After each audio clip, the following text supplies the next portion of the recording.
Brilliance Audio presents The Importance of Being Wanton by Christi Caldwell, performed by Justine Eyre and Timothy Campbell.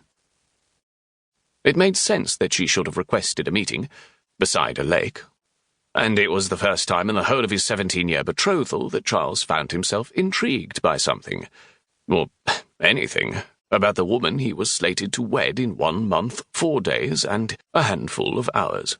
Emma didn't require his assistance in the matter of their wedding, which begged the question, what had she called him here for? "I trust you are wondering why I've requested your presence." The young lady not only correctly surmised his thoughts, but also had come at him again with that unexpected and welcome bluntness. He inclined his head. "I confess to curiosity. Intrigue. From the moment her missive had come, and in the dead of night, it was and had been outright intrigue. I expect it has to do with our upcoming nuptials." "Yes," Emma confirmed. "I've had time to consider our arrangement. 17 years.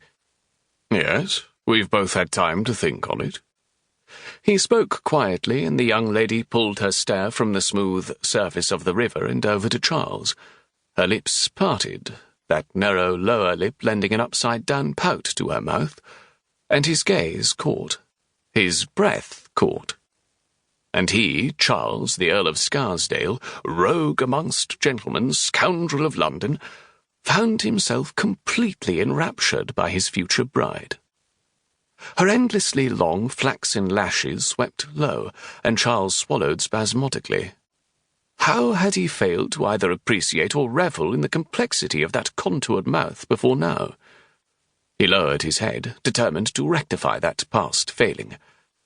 Emma took a quick, lurching step backward, catching herself at the edge, so close the water kissed her hemline. "And as such, having had time to consider our betrothal all these years, I have decided it would be in my best interest to sever the formal contract." 2 months ago, Miss Emma Gately had paid a visit to 3 scandalous ladies on Waverton Street, living on their own. From Emma's visit had sprung the Mismatch Society, a group of young women who met twice weekly for one purpose and one purpose only, asserting themselves in a man's world and giving nothing to those lords they'd been expected to wed, no matter how unhappy they were. This morn, however, seated in her family's Mayfair residence, Emma headed up an altogether different meeting. Her younger sister, Isla, Emma's best friend, Lady Olivia, and Emma's identical twin older brothers sat in a circle around a tray of refreshments that a maid had brought in some 20 minutes earlier. Emma pressed her fingers together, steepling and unsteepling them, then stopped. "Something is amiss." Morgan was the first to respond, or he attempted to anyway. "What is—" "She's referring to Mother's and Father's persistence with Scarsdale."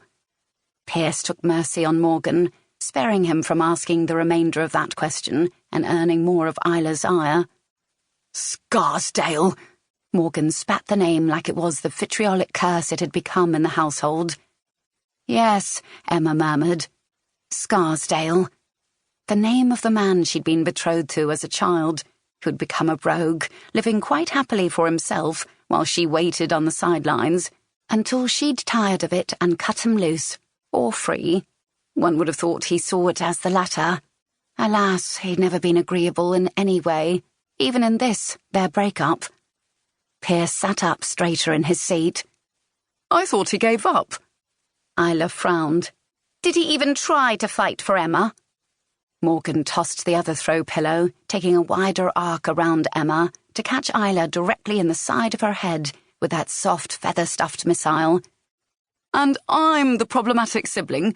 I wouldn't go about tossing salt in the wounds of our sister." Emma shifted in her seat. "I wouldn't say it was salt in the wounds."